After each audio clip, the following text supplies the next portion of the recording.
Hey, it's Craig. I just wanted to let you know that you can listen to Canadian History X early and ad-free on Amazon Music, included with Prime. Hey everyone, Craig Baird here. Before I begin today's story, I want to take a moment and ask that you check me out on Patreon at www.patreon.com/CanadaEHX. There are several tiers with great benefits, from ad-free content to t-shirts and other cool stuff. As well, if you're a fan of Canadian history, make sure you check out all of my shows, from John to Justin, Canadian History X, Canada, A Yearly Journey, and Pucks and Cups, along with Canada's Great War. And don't forget you can also donate directly to the show at www.canadaehx.com. Just click donate. It helps keep this show going. And all donations in September will be going to the SPCA in the memory of my best pal Boris, who sadly passed away earlier this month. Okay, on with the show.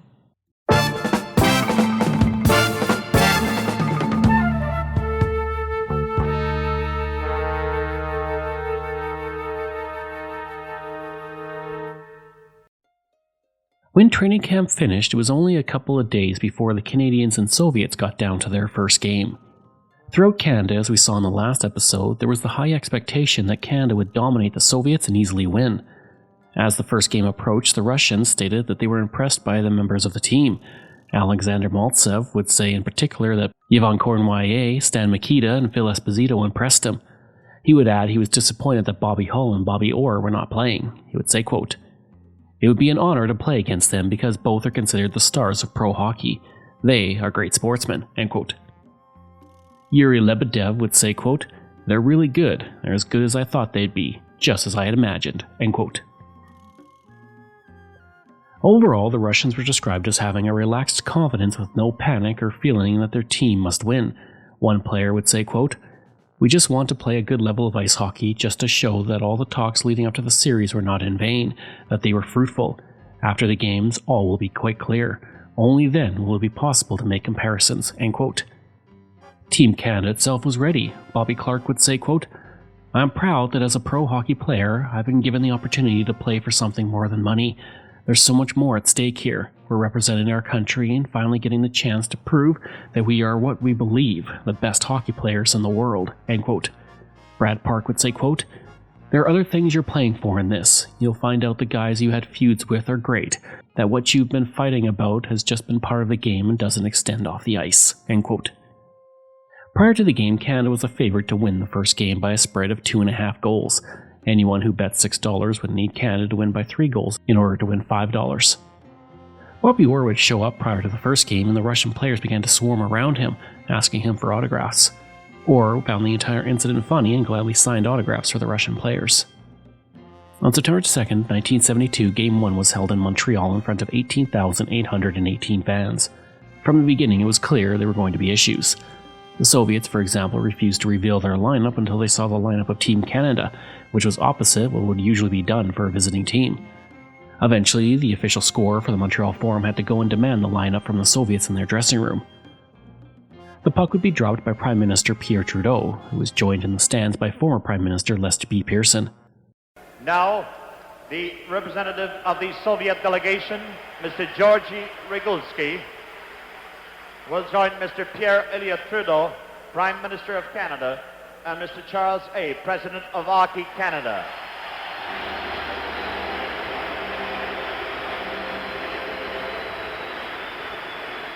I can't recall any game that I've ever been at where you can just feel the tension and it keeps building up, and it's very warm in the Forum tonight, and at the same time the fans are really on their toes. They hardly can wait to see the beginning of this game. There's the official face-off.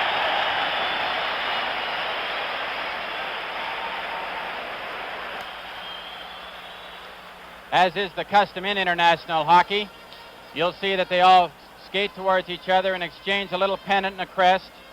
I don't know whether this will be a feature of international hockey if it continues on for years to come, but it's certainly a very appropriate thing for this first game. Well, Brian, in the old days, he used to present flowers. Phil Esposito's line was given the honor of the opening faceoff, and this would pay off immediately when Esposito scored for Canada only 30 seconds into the game. This only encouraged Canadian fans in their belief that Canada would dominate the Soviets. Before long, the Soviets were beginning to break through the Canadian defense, though, but Paul Henderson would score 6 minutes in to give Canada a 2-goal lead. Canada clear on the boards, but not out.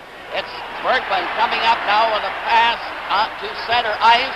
Esposito going up over the line into the corner, shot it right across the goal mouth. Bergman keeps it in. Mahavlich missed it back of the net. There's Bernoya. There's a pass to Lino. Big stop. Here's a shot right in front of it. Score! Mahavlich! Mahavlich knocked it into the net. No. Espo It's a got it. beautiful setup here. Now look at this. Number 5, Brad Park, gets the puck across the goal mouth. Frank has to control it, but he flips it right through the pads. Oh, it's banged out of the thing by number 7. Phil Esposito came across and picked that up. Bergman and Park are playing up. It's back to Henderson. He scores! A quick shot from the faceoff. Henderson fired it home. The Russians missed this faceoff cleanly. Goes to the right. Clark takes it out. Ellis back to Henderson. Henderson a quick snapshot for the right corner. Tretiak had the angle cut off, but it was a perfect shot. At this point, Canadian fans were ready to watch a rout, but the Soviets were over whatever jitters they had facing the NHL players, and they soon tied the game before the end of the first period. At this point, the Canadians lost their poise on the ice, and Sinden would say they were running all over the ice to establish their hitting game, while the Soviets began to make a long pass to break a man out of the defensive zone, something the Canadians were not used to. When the Soviet players would get into the offensive zone, the Canadians would drop to the ice to block a shot, only to have the Soviet players skate around them to get a better shot. Vladislav Tretiak, who had given up 2 goals on 2 shots, found his game and quickly shut the door on the Canadians. The Soviets would go up 3-2 in the second period quickly, then moved up to 4-2 soon after. Within the Forum, due to a game being played in summer technically, the temperature began to rise, and by the end of the second period, it was 46 degrees Celsius in some areas. The Soviets played a game of short, quick passes and shooting only when there was a true scoring chance, rather than simply firing at the net. In the third period, Bobby Clark would score to bring Canada within 1 goal, and Yvon Cornoyer hit the post on a shot that would have tied the game. From this point, the Soviets took over as the exhausted Canadians attempted to keep up with the Soviets, who scored 3 more goals in the third period to win 7-3. Canada broke into a 2-0 lead early in the first period. The Soviets came back strong and tied it up before the first period was over, and then took the lead in this second period. Karlamov, a very tricky player, scores! Karlamov led a bullet drive goal, and it beat Dryden to the top left-hand corner. It had Dryden beaten all the way, and it's 4-2 for the Soviets. That'll nullify anybody who says that the Soviets can't shoot. Henderson for Canada centers out to Ellis. He got to score! Clark deflected that one into the net. Clark from Henderson and Ellis.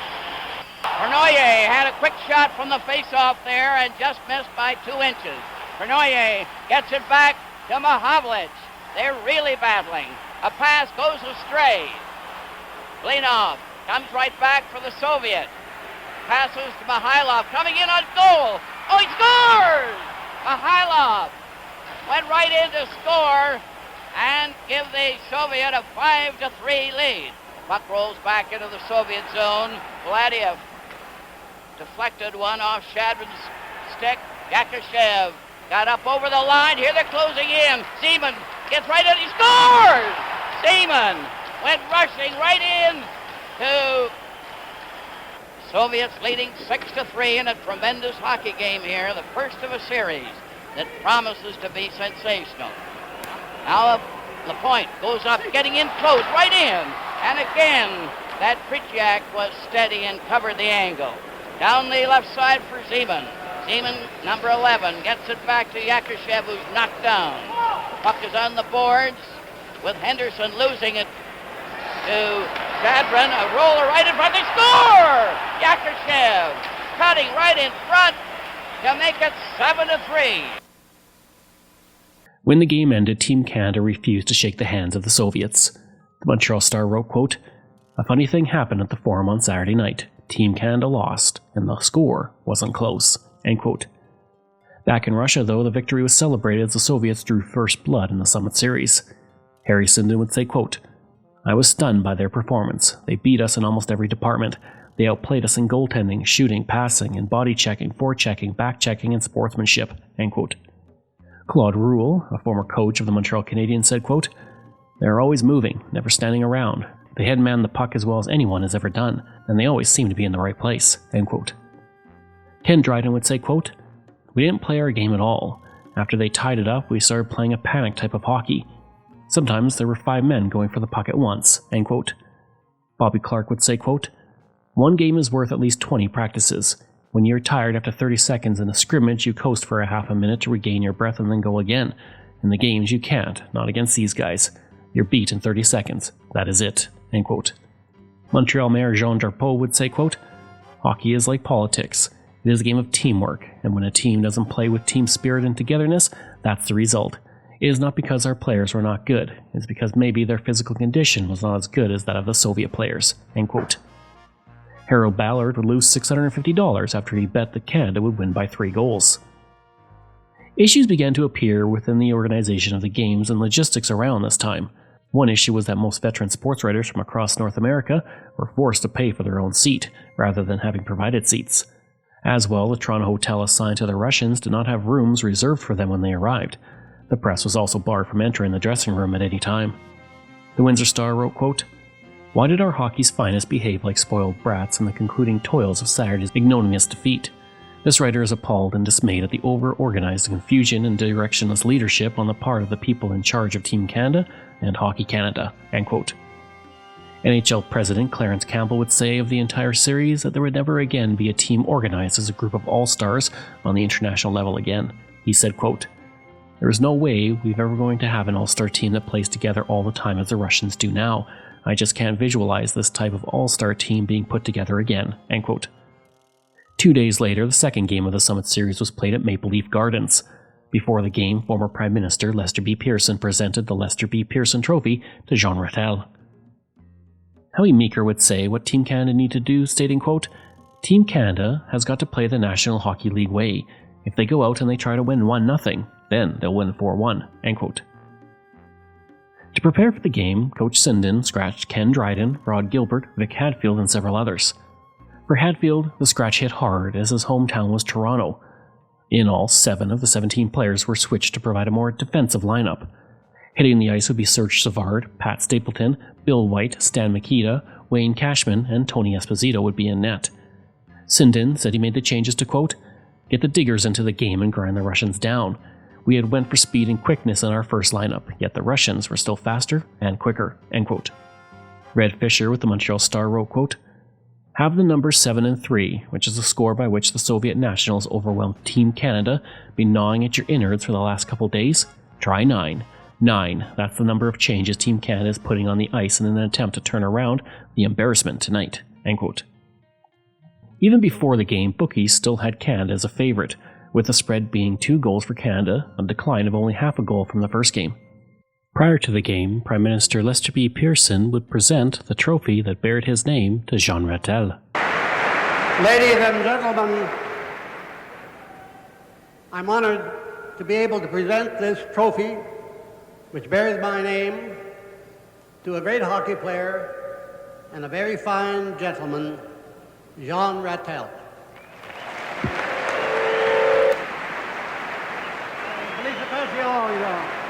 Bon chance.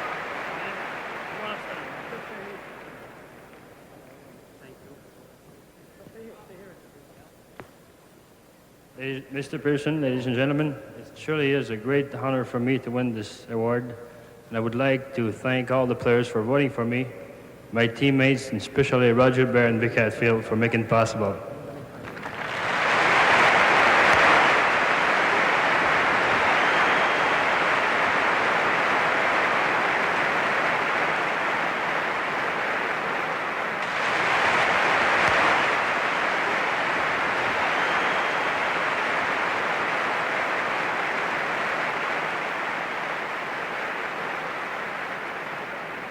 Team Canada was prepared for the second game, and while the first period was scoreless, Canada focused on hitting the Soviets hard and getting them off their game. Esposito scored to open the scoring in the second period. Yvon Cournoyer would bring Canada up 2-0 in the third period, but the Soviets came back to make it 2-1. Pete Mahovlich would score a shorthanded goal to take Canada up 3-1, while his brother Frank scored to make it 4-1. The Petrov grabbed the Esposito. Cashman goes in and carries his man down, and he wasn't a bit particular how he took Lecheko out of the play. Lecheko kicked at the puck to get it out. It's brought in by Cashman, a rugged performer. Esposito was dumped on the play, and it looks as if there's going to be a penalty to the Soviet. The goalkeeper's leaving. Yeah, here's Esposito. Right by the goal! Esposito! Garshinoff and Esposito facing off. He kicked it to the blue line, and it's shot down the ice by Lecheko. Park goes in back to the Canadian goal. 40 seconds left in the penalty. Up the center ice. Park over the right side. Bernoyer coming right in. He shoots. Score! Bernoyer! From Park. Now then the Soviets will have the power attack, and Yakushev will knocked over by Peter Mahovlich, who has been throwing his weight around very efficiently. Puck slides right back to Paladiev, intercepted again by Ellis, who's out there with Peter Mahovlich. Ellis 6, Peter Mahovlich 20, Bergman and Park the defense. Canada leading 2-0. There's a breakaway up the center. Zeman gets away from a shot. Oh, and he was hurried by Park and failed to get it. Yakushev scores! Yakushev was standing in front and was able to meet over on the far side, right in front of the goal, went wide of the net. Zeman knocked it back to the goal. It rolls off to the side. They failed to clear it out. LaPointe failed to get it away. Then Esposito cleared out. It's a race down with Peter Mahovlich going in on goal. Right in! He scores! Peter Mahovlich. Puck is near the Soviet goal. Kuskin playing it over on the far side. And it's broken up by Mikita. Anderson was stopped. He's the rookie out there for the first time. The right foot for Mahovlich. He scores! Mahovlich. Frank Mahovlich has scored a fourth goal. In the game, Team Canada took 5 of the 9 penalties, but Valery Kharlamov was given a 10-minute misconduct for brushing against the referee while arguing a minor call. And while he was off the ice, Canada scored 3 goals. Harold Ballard was so impressed with Kharlamov that he stated he would pay $1 million for him to play for the Maple Leafs. With that win, the series was tied at 1-1. Harry Sinden would say, quote, "We found out a lot by losing Saturday night. We played a much closer checking game and a little more sensible. Those were the key factors tonight." End quote. After the game, Phil Esposito would say, quote, "This is bigger than winning the Stanley Cup. This is as excited as I've ever been in my life." End quote. He would add on how the team was coming together, stating, quote, "The game Saturday was a conditioner for us, and by the third period tonight, we seemed to be getting over the hump. After 2 games now, we're pretty close to being in condition, and this is going to make a big difference." End quote. Ted Blackman of the Montreal Gazette would say that the team had improved greatly over the previous game. He wrote, quote, "Every aspect of Team Canada's game was improved, which wasn't hard to do, but few expected Sinden's club to attain the level of efficiency in so short a time, including the Rats who jumped ship at first." End quote. The Soviet coaches would blame the officiating for the loss, stating that the American referees let the Canadians get away with everything. Andrei Starovatov, the head of the Soviet Hockey Federation, would charge at the door of the officials' dressing room and kick chairs over. He would say, quote, "The second game saw much power play, and the American referees often ignored violations of rules by the Canadians, but the moment the Soviet star player, Valery Kharlamov, asked a referee why his partner had been sent to the penalty box, he was ordered off the ice for 10 minutes. End quote. The 2 referees, Frank Larson and Steve Dowling, were supposed to ref Game 4 in Vancouver, but they would be replaced by the referees who were the refs for Game 1, and they would ref Game 3 as well.